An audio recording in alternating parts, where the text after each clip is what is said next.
What's up, guys? Welcome to the season finale of Mets Off Day Live. I'm Niki Lattarulo, joined by two SNY contributors, John Jastremski and Hannah Kaiser. Guys, thanks so much for joining the show. Unfortunately, everyone's worst fear finally or somehow has come true. Mets no longer hold the third and wild card spot.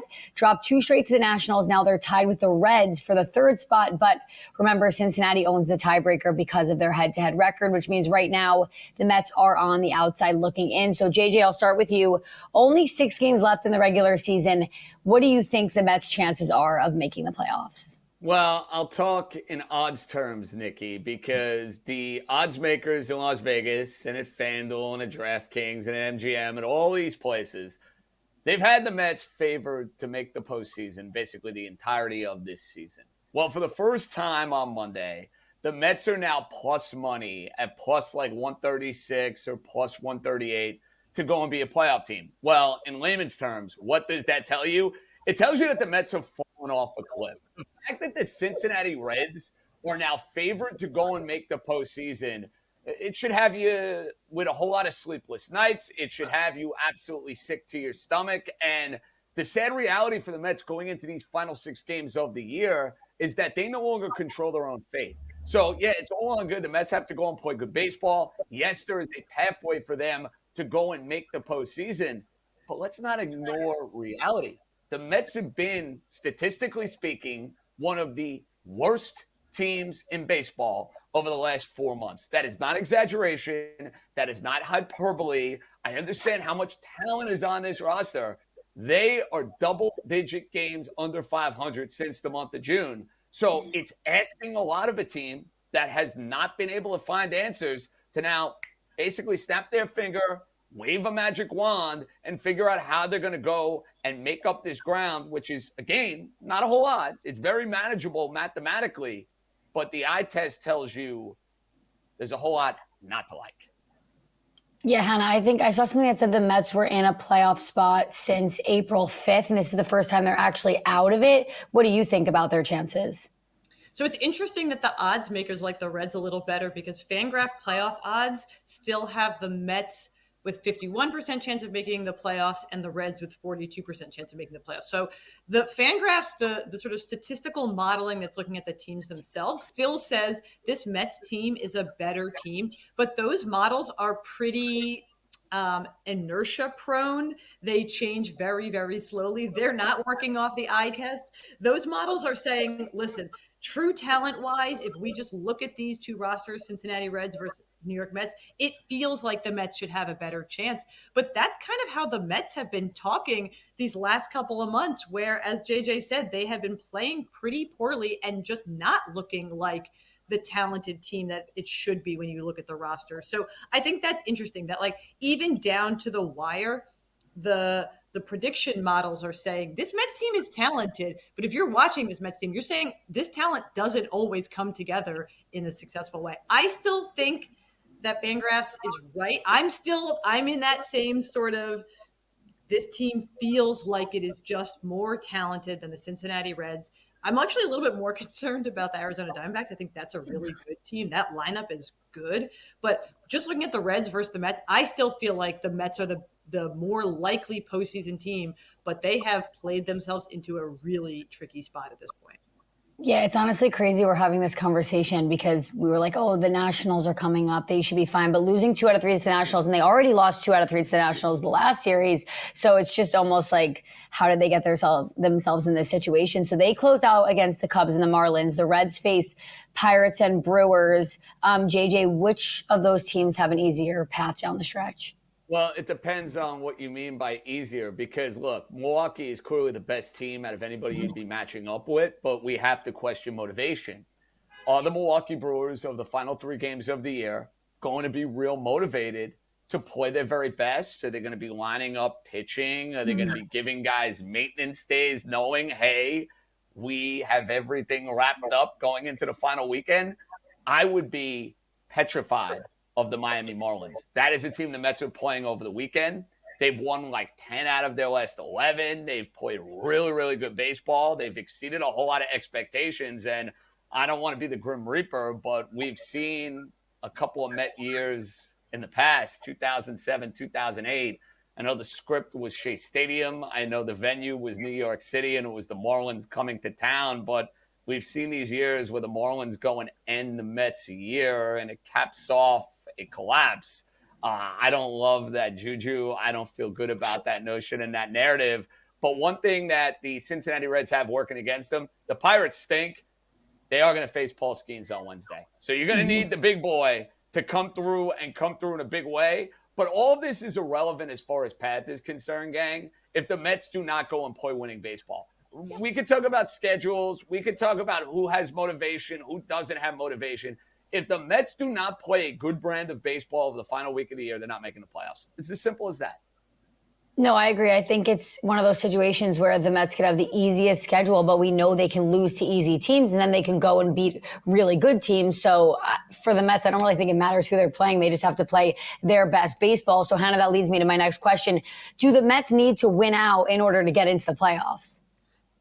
I think not, because I think the Brewers are going to be playing hard, if not playing for something, in that last series against the Cincinnati Reds, because the Brewers have already locked up a first round bye. They're skipping the wild card round. They'll go right to the division series. So as much as they won't be playing for anything in particular, and they're certainly not going to push their pitchers super hard or let anyone get hurt, they are going to be getting everybody reps. They're going to want their best players out there working out, because we've seen in the past this expanded postseason where the division winners skip the wild card round, those 3-game wildcard series, sometimes a little bit of rust sets in. So I think the Milwaukee Brewers will be competing hard in that final series just to take it seriously themselves. I mean, they're going to need, from now until the division series is a pretty long layoff, for the Brewers to take the gas off the pedal completely. So to get back to the schedule, I agree. I like that JJ brought up how good those Marlins are, because I was going to bring that up too. I think the Marlins are they're sneaky good. They're technically not eliminated from the postseason yet.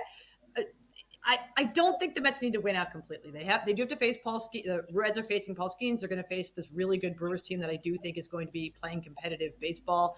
So I think they could afford to lose a game or two, but you would rather not see them do that. I mean, we're talking about playing these pretty weak teams, the Pirates for the Reds, the Marlins for the Mets in the final week of the season. And on the whole, this has been a down year for the NL. The fact that it comes down to this for the Mets, not to make every answer come back to doom and gloom, this Mets team is such a disappointment, but they are, I think, 7 games below where they were this time last year in terms of record. It should not come down to, can you beat the Miami Marlins in the final week of the season to save your season. This is a weak NL field, and they should not be struggling to beat the Nationals or worried about beating the Marlins. So I think they can do it, but the concern is troubling.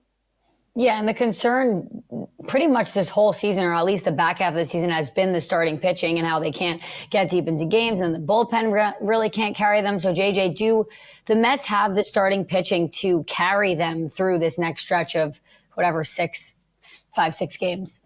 To carry them, absolutely not. To complement them, sure.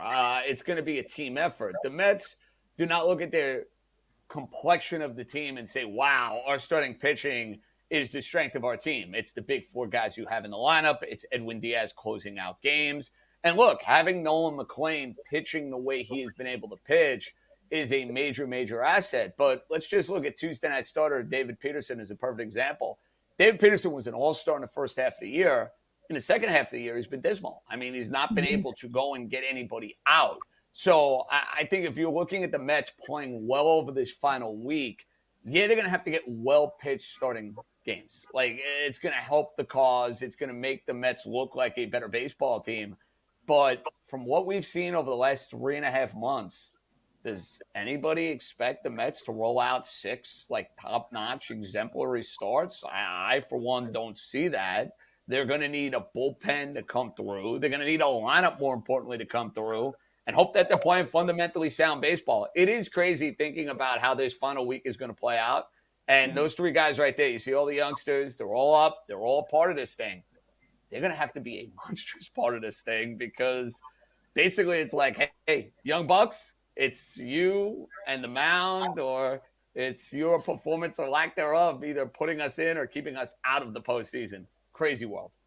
Yeah, it's crazy to think those 22-year-old, 24-year-olds are the ones that are really a big part of this Mets, hopefully, playoff push. Hannah, when you look at this team, what one person, I know it's hard to say because it kind of feels like everyone isn't doing great, needs to step up the most in order to keep this team up? It's not even fair to say. I feel like it's not possible one person can make a change, but if you have to put your finger on one person.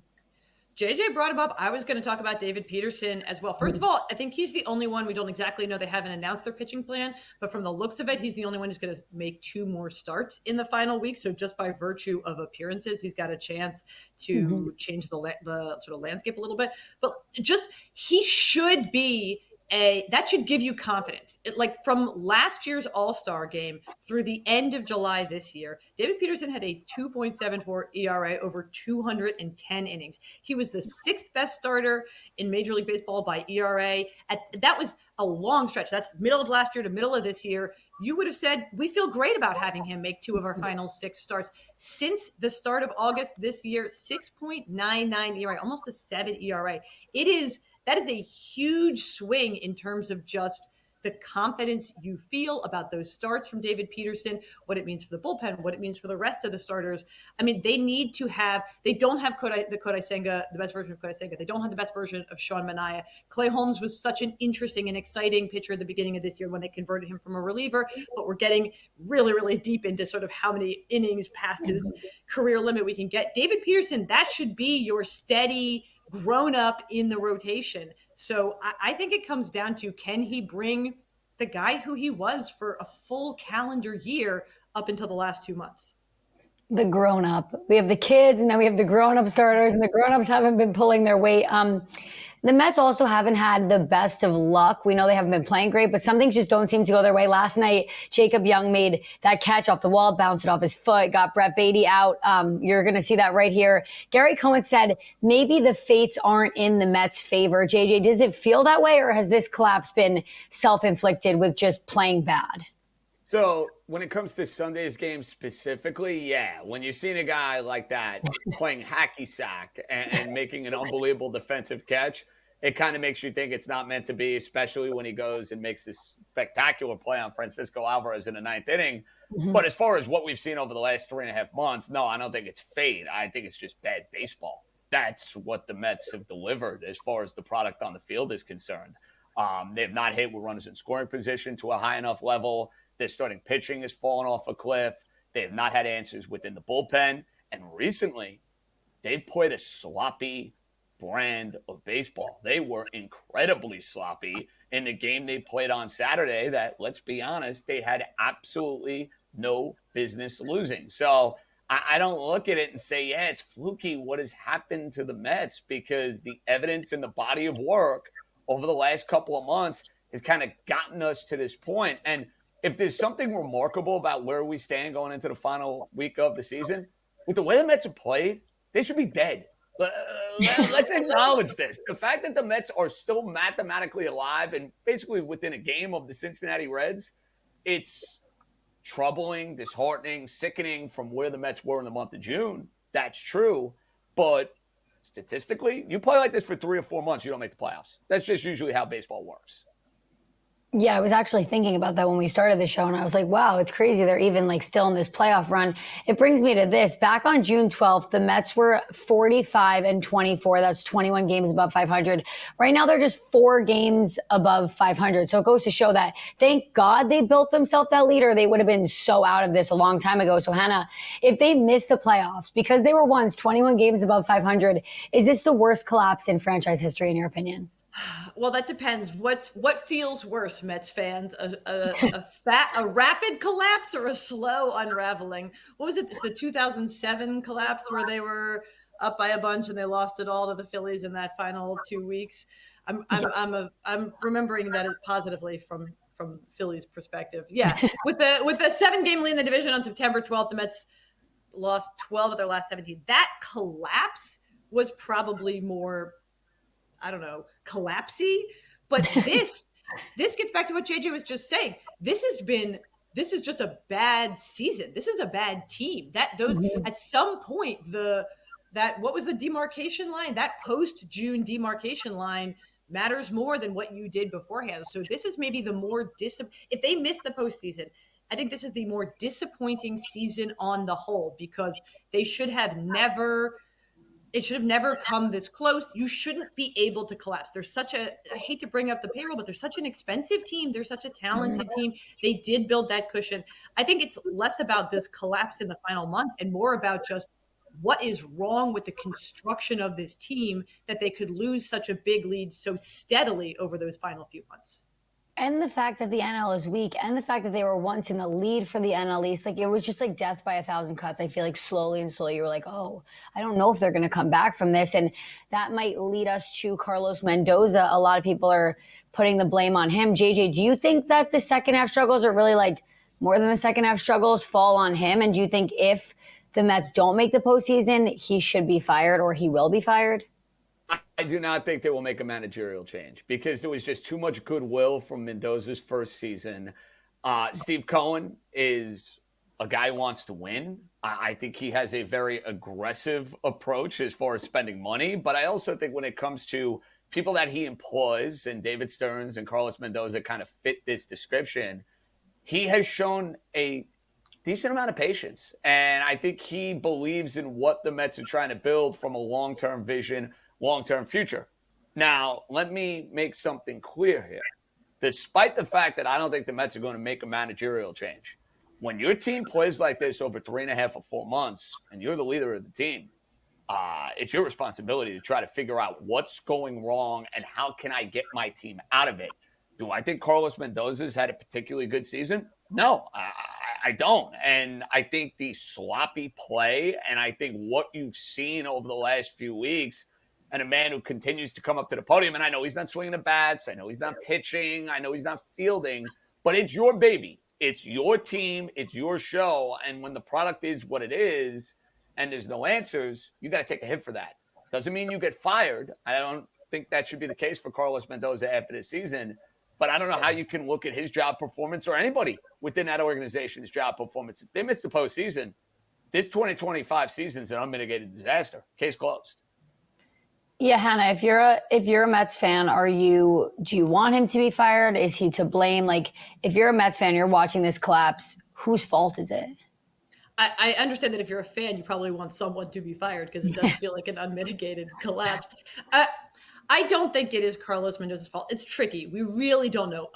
Evaluating managers is like the last sort of black box in sports. I feel like, like every year someone wins manager of the year because their team overperformed, and often teams who underperform, the manager gets fired. But those can trade back and forth, year over year. We saw it last year to this year.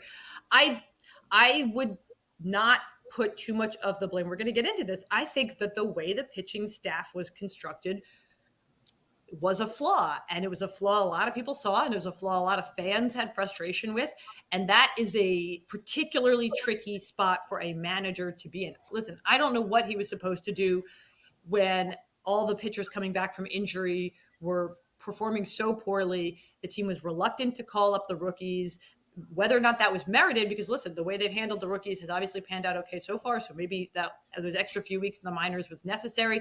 But I think that listen, someone needs to answer for why the bats weren't working in the first few months, even when the team was winning. But the way that it has unraveled feels so tied up in the construction of the pitching staff that it's hard to lay too much blame at the manager, who is working with pieces that are flawed, that are injured, that are young guys. Like that is a tough spot for a manager to be in.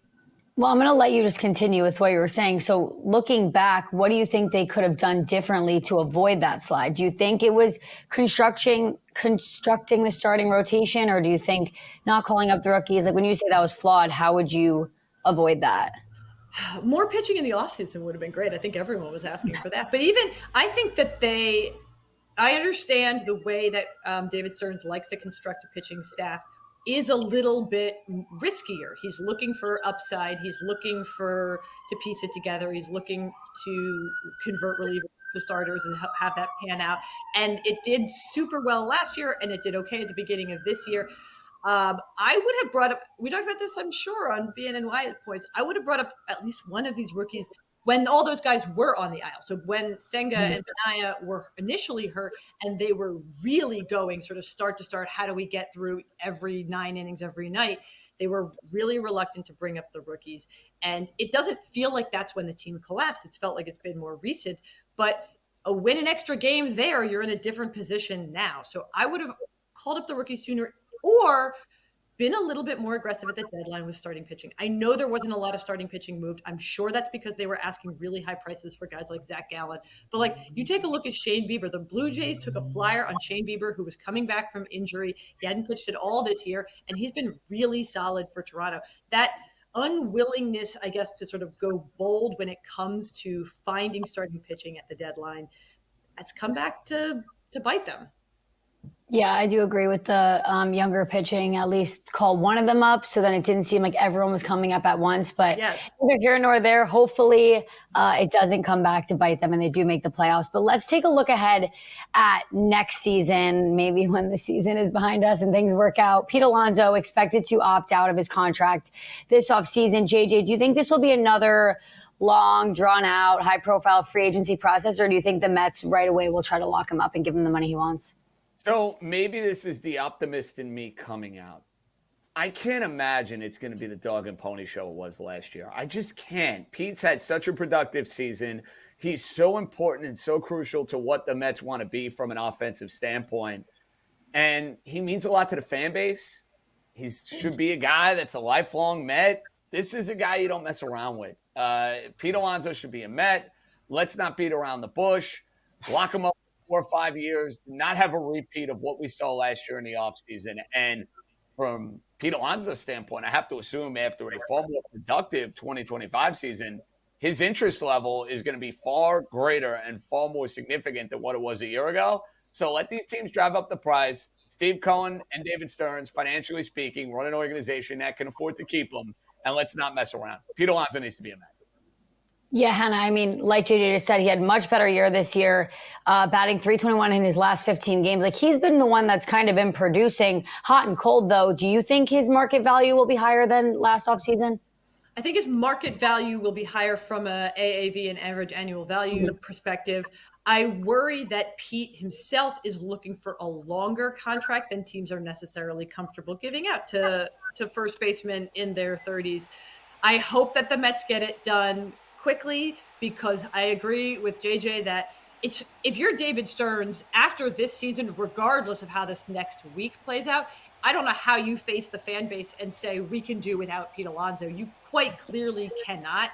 You needed his offensive value, but you need that win, that fan service in a way. I don't think David Stearns can face the fan base and say, sorry, we let Pete Alonso walk because, he wanted 5 years and we only wanted to give him 3 or whatever. But that's if he only wants 5 years. I'd be concerned that Pete is looking for a much longer contract. I am very curious to see what happens with Kyle Schwarber and how that does or does not affect Pete Alonso's market, because it feels like Kyle Schwarber is almost certainly going to go back to the Phillies, and the Phillies love him. And it's a similar sort of situation, even though he's not a sort of career one-team player, where it's a guy who hits a lot of pop on offense, not a lot happening on defense, into his 30s. The team loves him. It feels like they couldn't have gotten there without him. And the Phillies tend to be a little bit more willing to open the purse strings. I understand that they don't have the money of Steve Cohen, but I'd be curious to see if they bring back Kyle Schwarber really quickly, does that have any impact on Pete Alonso's market, to see sort of whether that drives up his market, makes him think he could drive up his market, or if it encourages the Mets to act a little faster. Yeah, it seems like the Mets aren't the Mets without Pete Alonso. Like, most fans would rather him be on the Mets and give him the money. They know Steve Cohen has the money. So I personally think he'll be back on this team. Edwin Diaz is also likely to opt out. David Stearns, we know, likes to cycle relievers. Mets have used the most pitchers in MLB history this season. JJ, will Stearns be willing to pay Diaz what he's asking for? Because he's had a really good season too. He's been fantastic. I can't imagine where this Met bullpen would be without him. However, there is a tricky fine line in paying a closer and giving a closer a serious long-term deal with the volatility of the position. Now, Edwin Diaz has been here a good chunk of time. He's been here since 2019. He got off to a real rocky start. He had a season for the ages in 22, then the injury, and he's all the way back from that injury.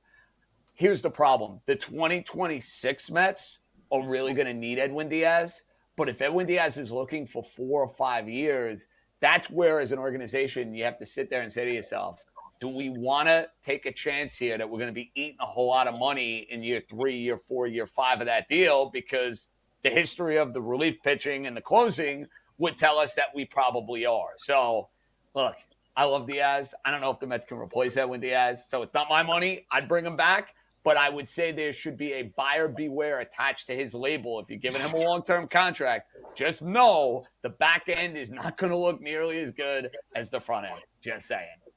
Yeah, definitely can't give him anything too long. Hannah, do you think he's in a Mets uniform in 2026?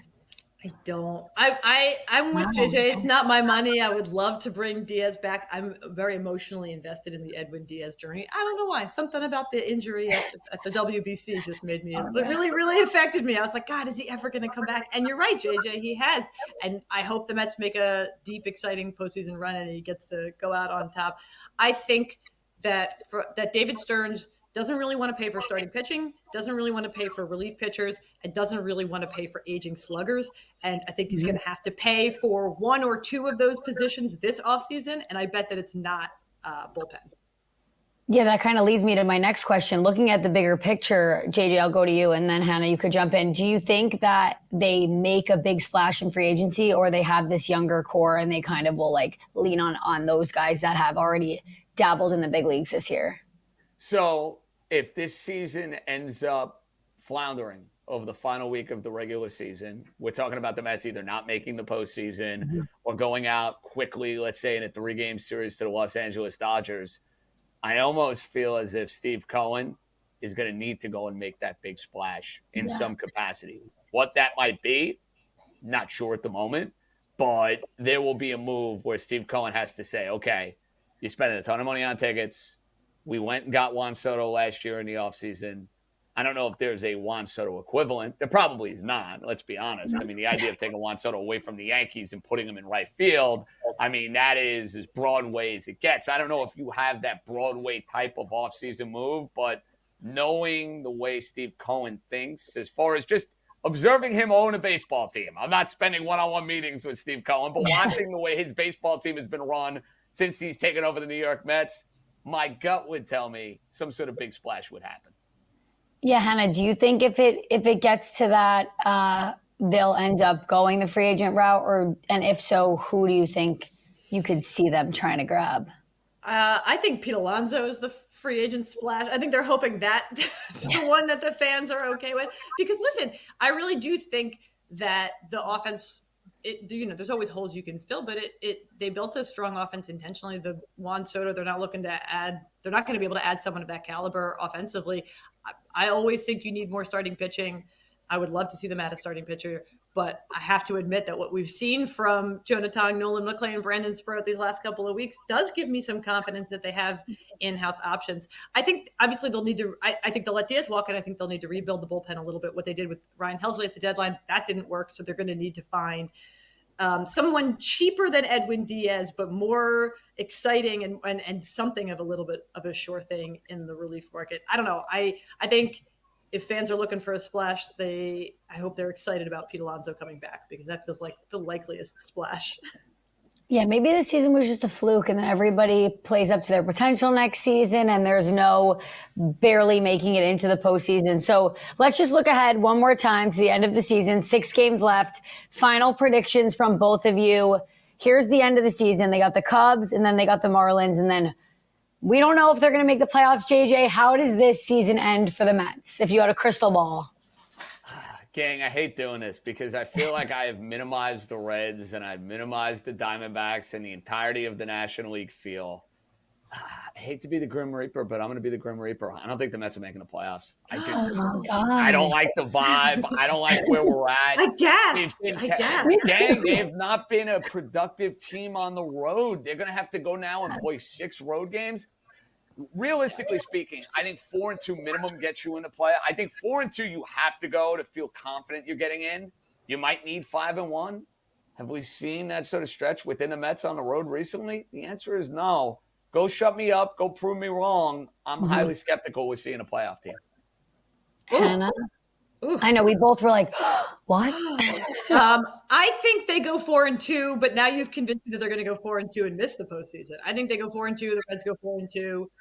and then it comes down to that tiebreaker. There's Well, something they're about out. That's the worst thing. They don't have the Right. tiebreaker. They're out Right. on both Yeah. counts. And that really drives home the fact that, like, we could talk about what they're doing right now, the way they've looked the last couple of weeks, even the last couple of games against the Nationals. But I think it's going to come down to you just had to win one more game at some point this season, and you'd be. I think they're going to go 4-2, and they're going to lose out of the tiebreaker.